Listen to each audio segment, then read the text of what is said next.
अगर कोई लड़का टॉप करता है या कोई सेकंड आता है, कोई थर्ड आता है, तो ये उस लड़के की योग्यता है। लेकिन अगर कोई स्टूडेंट क्लास में रहकर फेल हो जाता है तो इसमें टीचर की कमी है। क्यों? क्योंकि टीचर ने उस पढ़ाई को इंटरेस्ट नहीं बनाया। क्या होना चाहिए कि जो स्टडी है उसे इंटरटेनमेंट बनाना चाहिए। आप अगर अर्जुन का एग्जांपल दीजिएगा तो द्रोणाचार्य ने अर्जुन को पढ़ाया था और पांचों पांडवों को पढ़ाया था। अर्जुन टॉप कर गया। तो ऐसा नहीं है कि बाकी भीम, नकुल, सहदेव, युधिष्ठिर ये लोग चौपट हो गए। लोग ये लोग भी थे भाई। टॉप तो कोई एक ही ना करेगा।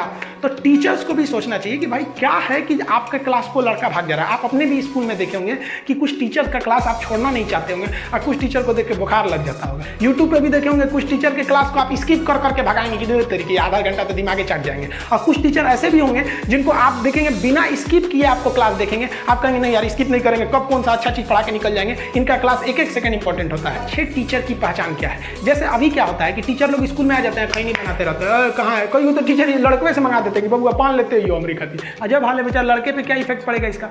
टीचर्स के लड़कों को भी ये एक तरह का आप समझिए कि किताब में लास्ट में एक पन्ना जोड़ देना चाहिए, एक अच्छे टीचर की पहचान। गुटखा पान खा रहा भाई, आपको अगर खाना है, आप बुरा मत मानिएगा, अगर आप खाते होंगे तो आप स्कूल के बाहर खाइए। 8 घंटे क्लास में अगर आप स्कूल के पीरियड में नहीं खाएंगे तो मर नहीं जाएंगे आप वहाँ से। लेकिन आपके वजह से एक लड़के का इमेज खराब हो जाता है। वो भी सोचेगा टीचर खा रहे तो हम क्यों नहीं खाएं। दूसरा, टीचर्स का जो पहनावा ओढ़ावा है उस पर भी एक इसके लिए भी एक कंडक्ट कोड होना चाहिए। आजकल क्या होता है कि जो खास करके इसे कोचिंग लाइन में हम करें, कोचिंग के टीचर जो होते हैं इतने महंगे कपड़े पहनने लगते हैं लोग ना कि लड़के के अंदर एक अपने से एक तो भावना आने लगती है यार सर इतने अमीर है। यार एक स्टूडेंट जो होता है ना, काफ़ी मीडियम फैमिली या गरीब लड़के ही ज़्यादा पढ़ने आते हैं कोचिंग इंस्टीट्यूट में।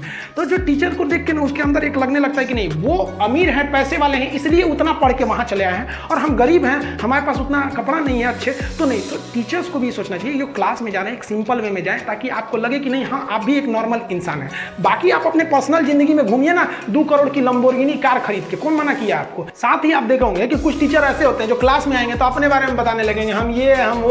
अरे भाई साहब आप अपने ज़्यादा अपने बारे में क्या जरूरत है हाँकने का। नॉर्मल चीज़ें बताइए ताकि लड़कों को थोड़ा बहुत इंटरटेन भी होते रहे। और अगर आप बहुत पढ़ने में अच्छे भी थे या बहुत अमीर घर के भी थे तो लड़कों के सामने इस तरह से बोलिए कि देखो भाई हम भी बहुत कमजोर थे पढ़ने में, हम भी नॉर्मल फैमिली से आते थे, हम भी मेहनत किए, हम भी आगे आ सकते, तुम भी आ जाओगे। तो वहाँ क्या होता है फेंकने लगते हैं लोग, हम ये थे हम वो थे। इस पे भी थोड़ा गवर्नमेंट को रोक लगाना चाहिए। और इस गवर्नमेंट क्या रोक लगाएगी? लड़कों को दे दो कि भैया ये चीज़ें अगर टीचर कर रहा है तो फालतू है। साथ ही टीचर्स को एक चीज़ और देखे होंगे कि एक टीचर दूसरे टीचर की बड़ी बुराई करता है, अरे वो फालतू पढ़ाता है, ये पढ़ाता है। अरे भाई आप कौन होते हैं बताने वाले? आप इस चीज़ के टीचर हैं कि कौन अच्छा पढ़ा रहा है कौन खराब पढ़ा है। लड़का बेवकूफ़ नहीं है, आज के वक्त में वो सब देख लेता है और भला करे भगवान यूट्यूब का। तो आज जो टीचर के बारे में लड़का पहले क्या था कि एडमिशन लेने के बाद जानता था कि ये टीचर कैसा है, कैसा पढ़ाएगा, अब यूट्यूब पे ही देख लेता है कि कैसा पढ़ाएंगे। तो सरकार को क्या करना चाहिए? किताबों के पीछे कुछ ऐसे लिस्ट दे देने चाहिए कि अगर ये चीज़ें आपके टीचर में हैं तो समझिए कि आपके टीचर अच्छे नहीं हैं, ये डी ग्रेड के चले जाएंगे। इससे क्या होगा कि वो टीचर को भी समझ में आएगा भाई साहब हर किताब के पीछे लिखा हुआ है कि गुटखा खाने वाला टीचर फालतू होता है। अब वो क्या होगा, उनको मन भी रहेगा ना तो गेट के बाहर खाएंगे, थूक थाक कहेंगे हमको डी ग्रेड का घोषित कर देगा। इससे क्या होता है कि टीचर्स के ऊपर एक मनोवैज्ञानिक एक सामाजिक प्रेशर पड़ेगा और वो लड़कों के प्रति एक अच्छा व्यवहार करेंगे।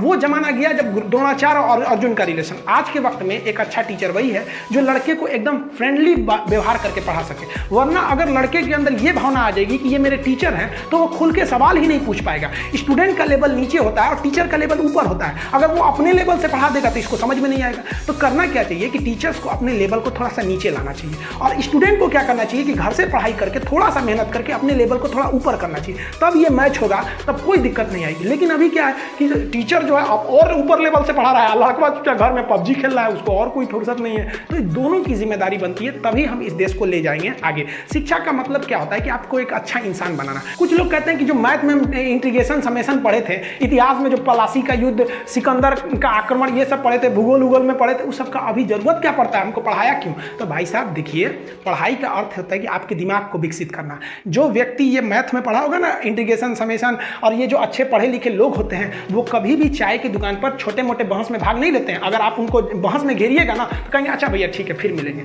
और वही जो ये सब नहीं पढ़ा रहता है वो कहेगा उल्टा सीधा बहस में फंस जाता है। तो पढ़ाई का उद्देश्य क्या होता है? सर्वांगीण विकास करना, आपके दिमाग का विकास करना। वरना आईएएस की पढ़ाई में जितना इतिहास भूगोल पढ़ाया जाता है उन लोग को, ड्यूटी लाने के बाद डीएम की कुर्सी पर बैठ के ये सब का कोई काम नहीं है। काम क्या है कि पढ़ाई के वक्त में जो अपने दिमाग को उसने विकसित किया, उस विकसित दिमाग का उपयोग वो नौकरी के बाद कैसे समाज की सेवा में करेगा, ये उद्देश्य होता है। हम आपको अच्छे से समझा पाए होंगे। मिलेंगे नेक्स्ट वीडियो में, तब तक के लिए जय हिंद।